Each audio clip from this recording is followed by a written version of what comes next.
Algeria International. It's time for the news. Foreign Affairs Minister Ahmed Attaf is to start a visit to Nigeria, Benin and Ghana to discuss a political solution to Niger. And facing Algeria's rejection, France has denied that it had made the request to Algeria to use its airspace for a military operation in Niger. And Finance Minister Aziz Fayed has participated in Johannesburg in the proceedings of the Forum BRICS Business. And the African Union has issued a statement strongly opposing any military action from countries outside the continent in Niger. And those were the major developments. Now the full news edition. Good afternoon. Algeria has banned French aircraft from crossing its airspace to intervene in Niger, while Morocco has accepted. Following its fruitless maneuvers, France has denied that it had made the request to Algeria to use its airspace for a military operation in Niger. France threatened Niger's military leaders to conduct a military operation if they don't set free President Mohamed Bazoum. Confirmed sources said that the military intervention is planned as all military means are set up, and Algeria has always rejected the use of force, and its response regarding the use of force in Niger is firm and clear. The Minister of Foreign Affairs and the National Community Abroad, Ahmed Attaf, who has been appointed by President of the Republic, Abdelmajid Tebboune, will begin working visits to Nigeria, Benin and Ghana. According to a press release issued by the Ministry of Foreign Affairs, Mr. Attaf would hold talks with his counterparts in these countries, which are members of the Economic Community of West African States, ECOWAS. The discussions will focus on the crisis in Niger and ways of dealing with it by contributing to a political solution that will spare the country and the region as a whole the repercussions of a possible escalation of the situation. Finance Minister Aziz Fayed has participated in Johannesburg in the proceedings of the Business Forum of the BRICS. Mr. Fayed took part in this forum on the sidelines of his participation as a representative of the President of the Republic, Abdelmajid Tebboune, to the BRICS Outreach Plus Forum within the framework of the 15th session of the BRICS Summit. And the 15th session of the BRICS Summit has kicked off its proceedings in the city of Johannesburg in South Africa with the participation of the heads of member states, at the exception of Russian President Vladimir Putin, who is represented by his Minister of Foreign Affairs, Sergei Lavrov. The BRICS summit is expected to discuss several important topics, such as the possible expansion of the group to include other countries that have expressed their wish to join. Algeria is represented by Finance Minister Aziz Fayed, who is representing the President of the Republic at the summit in Johannesburg. And the proceedings of the 15th session of the BRICS Summit began in the city of Johannesburg in South Africa and will continue until tomorrow, Thursday. The African Union has issued a statement strongly opposing any military action from countries outside the continent. This came while the Economic Community of West African States, ECOWAS, has not excluded the use of a military intervention if diplomatic efforts to restore democracy fail. Mohamed Khatil tells us more. Earlier, the African Union suspended Niger from the continental bloc with immediate effect, the latest of a number of sanctions on the West African country since last month's coup. The decision, announced on Tuesday after a meeting of the AU's Peace and Security Council in the Ethiopian capital of Addis Ababa, comes after several Western countries cut aid to Niger due to a July 26 coup that overthrew President Mohamed Bazoum. Bazoum has been detained since the takeover orchestrated by the military. The Economic Community of West African States, ECOWAS, also imposed sanctions and last week agreed on a D-Day to begin a military intervention through an already activated regional strike force. ECOWAS said the use of force would be the last resort after exhausting diplomatic channels for negotiations. On Monday, it rejected a proposal by Niger's military government to hold elections within 3 years. However, the AU said it was reviewing ECOWAS's plan of action and called on all member states and the international community to not undertake any action to legitimize Niger's military government. And Morocco has suffered a bitter failure in its attempt to cancel the participation of the Sahrawi Arab Democratic Republic at the BRICS Africa meeting held in the city of Johannesburg, South Africa. Jamal Salmani tells us more. Morocco has made efforts to convince some group members to oppose Western Sahara's participation in the summit, notably India and Brazil. Nevertheless, despite all its maneuvers, the Kingdom of Morocco could not achieve its objectives and suffered a humiliating failure, given that the BRICS decisions taken unanimously. It should be noted that the BRICS Africa Summit is held with the participation of Sahrawi President Brahim Ghali. Mr. Ghali is accompanied by a delegation including the Minister of Foreign Affairs Mohamed Sidati. The meeting will focus on supporting the interests of the BRICS countries Brazil, Russia, India, China and South Africa for Africa and its development and investment issues. As a reminder, in a joint declaration published last April, the BRICS group called for an immediate political solution that would guarantee Sahrawi people's right to self-determination, expressing its full support for the efforts of the United Nations in this regard. 14 hours, 36 minutes, Algiers time. You're still listening to Radio Algeria International. And United Nations envoy to Libya, Abdoulaye Batili, has said that unified government agreed upon by the major players is an imperative for leading the country to elections, an apparent shift from an earlier position that elections should come first. Jamal Salmani again. Libya's internationally recognized government of national unity in Tripoli has not been accepted by the Eastern-based parliament since early 2021 after a failed attempt to have national elections. UN diplomacy in recent years had focused on the urgency of holding national elections despite differences, rather than replacing GNU Prime Minister Abdelhamid Dbeibe and forming another interim government to oversee the vote. Batili has been pushing the parliament known as the House of Representatives, as well as a second consultative body with a say over major political issues called the High State Council, to finalize electoral laws. In his comments to the United Nations Security Council on Tuesday, Batili said he was exploring the possibility of convening a meeting of the main stakeholders or their representatives to resolve major issues. Batili said he was working with the Tripoli-based Presidential Council head Mohammed El-Menfi to look at bringing the main players to a meeting. Besides Menfi, he named House of Representatives Speaker Aguila Saleh, GNU Prime Minister Abdelhamid Dbeibe and Marshal Khalifa Haftar. 14 hours, 38 minutes. Algiers time is to listen to Radio Algeria International. And to Palestine now, dozens of Israeli settlers broke into the compounds of Al-Aqsa Mosque under heavy protection from the Israeli police. The extremist settlers divided into groups who raided the Holy Islamic Mosque from Al-Maghariba Gate and took provocative tours in its compounds. It added that the settlers performed Talmudic rituals in the eastern part of the mosque. This comes at a time as Israeli forces intensify measures against Palestinians coming from occupied Jerusalem to enter the mosque, inspecting their IDs and briefly detaining them. And U.S. Commerce Secretary has held talks with Chinese Ambassador Xi Fang in advance of a China trip aimed at cooling tensions between the world's two economies.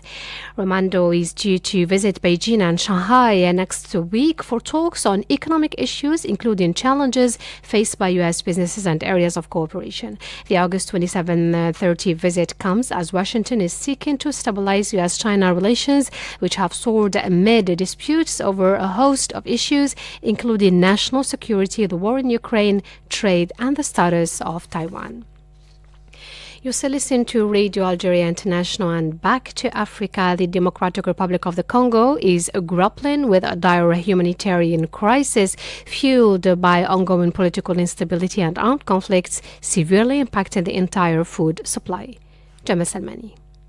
During a press briefing in Geneva, the World Food Programme Country Director Peter Musoko said the situation was particularly alarming in the East, where malnutrition has taken hold among 4.4 million people, exacerbated by compromised health services, lack of clean water, and an uptick in gender-based violence. He said it was evident that the assistance they provide though impactful, must be reinforced to ensure their well-being. Flexible funding has enabled the World Food Programme to procure vital complementary supplies such as pulses, oil and salt, ensuring a comprehensive nutritional approach. While WFP managed to provide food aid to some 1.2 million people in July, funding has almost dried up. The World Food Programme official highlighted that the situation demands immediate attention. Mr. Musuko added that without additional funding, it was unlikely will even approach half of the intended target.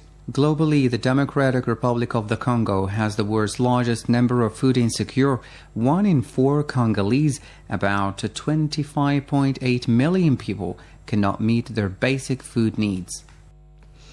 14 hours 41 minutes Algiers time. You're still listening to Radio Algeria International. That's the end of our news bulletin, and now the headlines. Foreign Minister Ahmed Attaf is to start a visit to Nigeria, Benin and Ghana to discuss a political solution to Niger. And facing Algeria's rejection, France has denied that it had made the request to Algeria to use its airspace for a military operation in Niger. And Finance Minister Aziz Fayed has participated in Johannesburg in the proceedings of the BRICS Business Forum. And the African Union has issued a statement strongly opposing any military action from countries outside the continent. That's it, dear listeners, for our news bulletin. And regarding France's attempts to start a military intervention in Niger, our colleague Mohamed Khatel conducted an interview with Professor Abdel Nour Toumi to discuss this issue.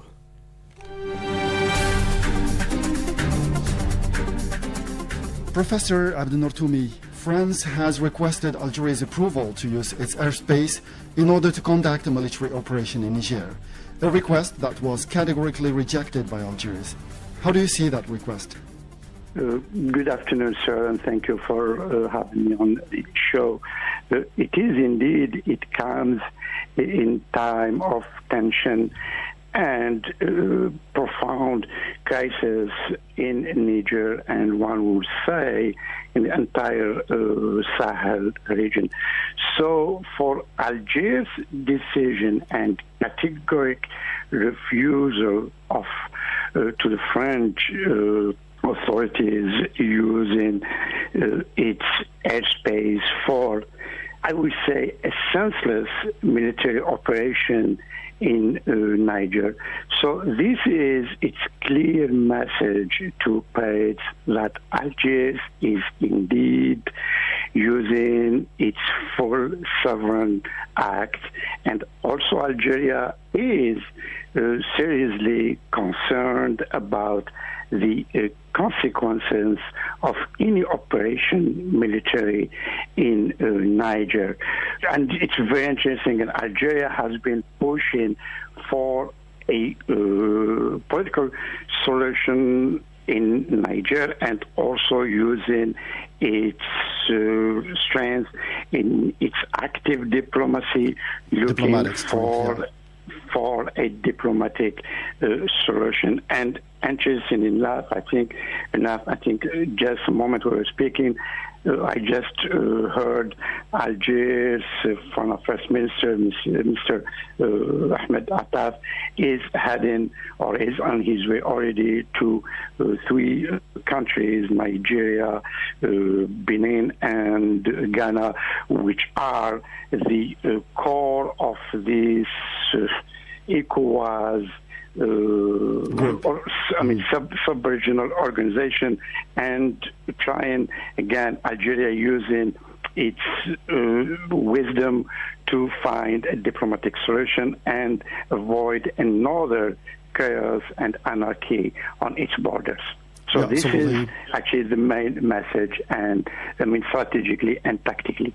Yeah, all the more so that Algeria has always adopted the approach of non-interference in the internal affairs of other countries.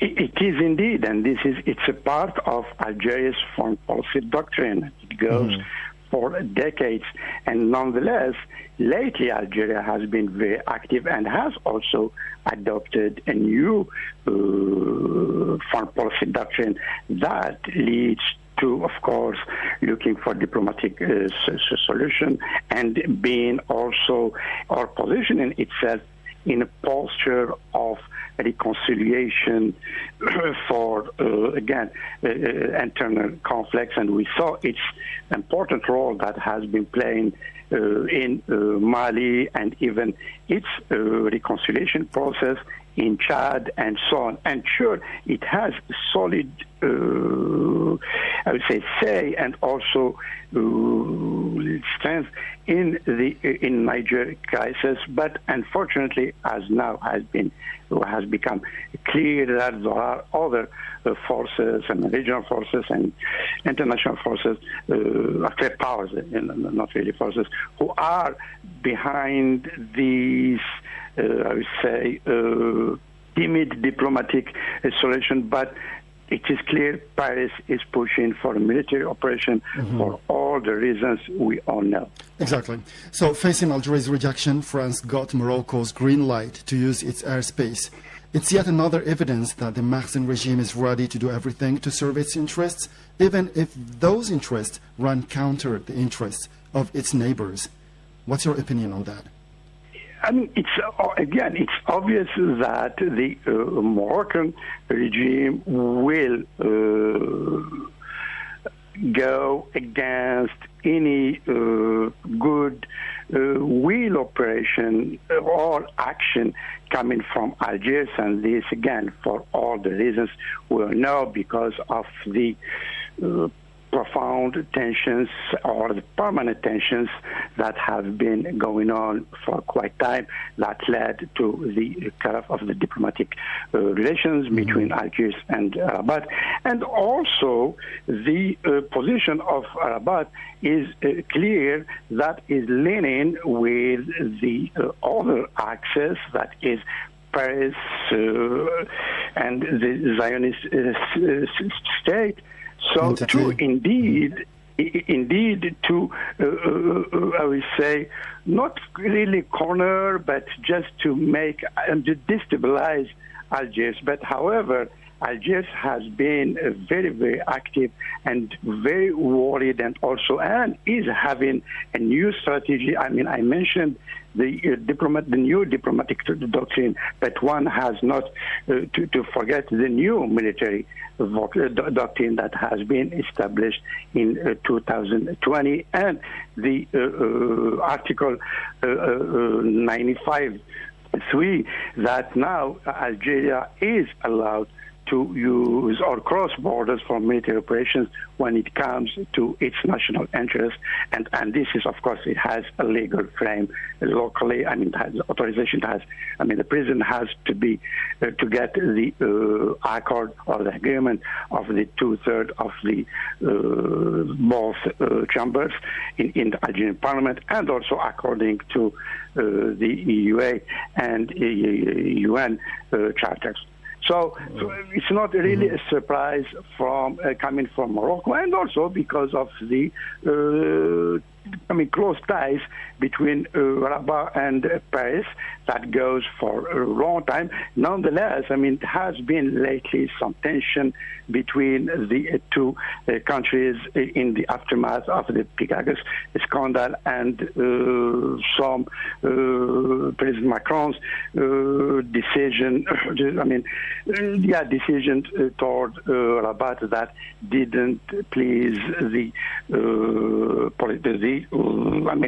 decision makers in Rabat and intelligence service, and above all, the strong lobby in Paris, the pro-Moroccan lobby in Paris, that have been playing, again, a huge pressure card on President Macron. And this is another story, because it will lead to the its relation with the Zionist lobby, and also the extremists or the party, radical parties here in France, the right, extreme right parties here in France, who are pushing President Macron to kind of open up toward Rabat. So, long story short, it is indeed Rabat is again, has been always a good friend toward or with Paris. So it's not really, it's not a surprise. Yeah, exactly. And everybody knows that Algeria's steadfast and firm position will never be shaken, whatever happens. So, Mr. Toumi, France has tried to deny the request it sent to Algeria for the use of its airspace. Why do you think Paris is trying to hide its intentions to carry out a military intervention in Niger?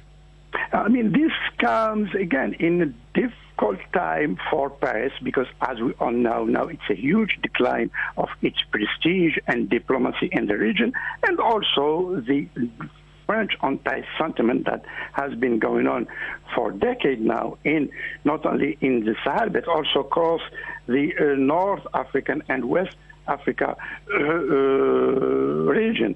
So France knew well now that its diplomacy and its strategy in the Sahel in particular is in decline, and is looking, actually it was the last base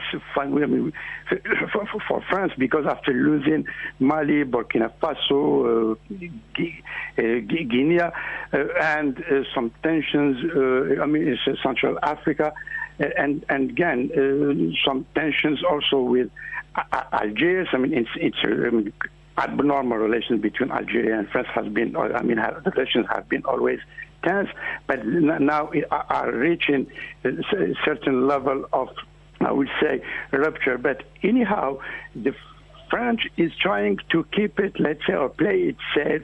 It's like, everything is fine. But no, they are really, really worried about this. And they know if they lose Niger, it will be the end of their hegemony and their sphere of influence. And because now there is kind of a new great game is taking place in the region. And there are new actors, regional actors and international actors. We saw that, like how the U.S., Washington did change its position and now is leaning, again, timidly toward the Algiers position that they're pushing for, looking for a diplomatic settlement solution to the crisis. Yeah. Exactly. So, and also France now is worried not only about the presence of Wagner, because now they are portraying this as, again, a boogeyman in the region in the name of the war on terror. But that, has been, again, another fiasco, because we saw what happened to the Serval and Berkane operations. And this, again, the consequences of the coup in nature is this failed war on terror in the region. So, again, France is using this as just in kind of in communication, I would say, window, and also trying to play it down that are not really pushing for a military solution in Niger, which is to the contrary, are doing anything to the AWACS will act and act quickly.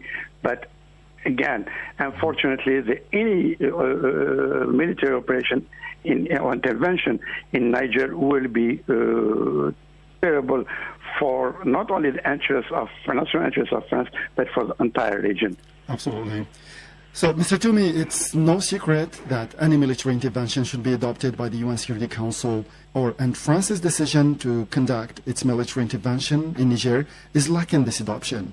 Is this tantamount to a violation of international laws and charters? It will be, and again, but to be fair, the UN Security Council has been kind of complicit with these kind of operations, because we saw what happened in Iraq in 2003, how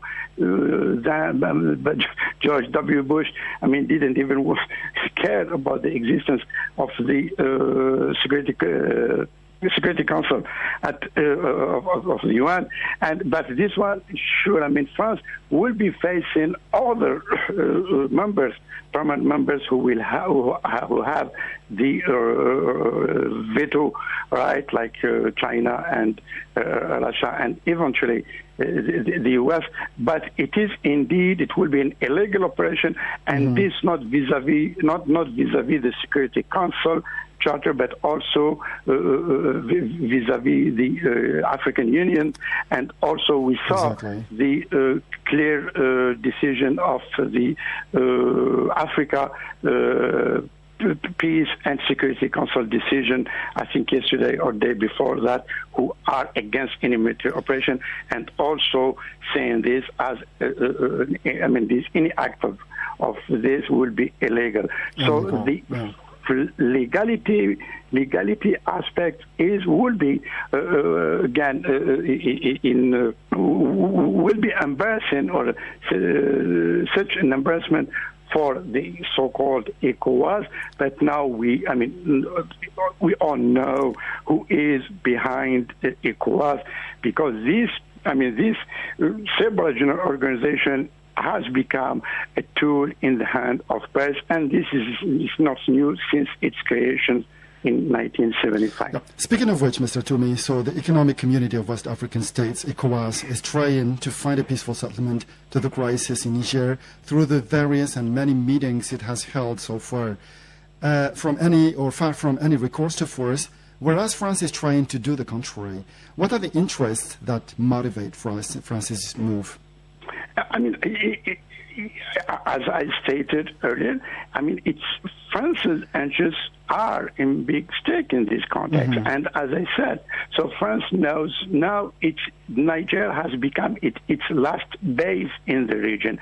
So if it loses Niger, that means the end of French, let's say, prestige and also hegemony in the region, which is heavily and highly criticized by a large population in the region, but not only among the masses, but also among the elite. And which is interesting in this, we say, dialectal conflict. It's not just about Niger or Mali or Burkina Faso. It is about a kind of a new pan-Arabism has resurrected, and there are a new elite, young elite who are saying it's enough and are sick and tired of France's interference in their domestic politics and of we call it in France the France-Afrique.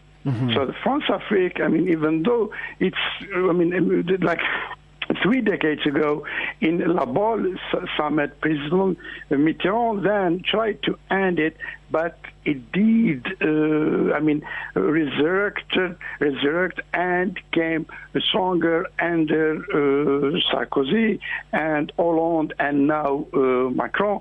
But there are the politics is, international politics is, knowing entered a new shift, and there is indeed a shift now, like the one happened in Ukraine, in the war in Ukraine, and now is taking place in Sahel. And this is why I will argue that there is indeed a new game is taking place in the Sahel. And above all, Algeria did look at all these details and is following this strategically and doesn't want to be Pakistan of the Sahel. Okay. Thank you very much, Mr. Toumi. So we come to the end of this program. Thank you.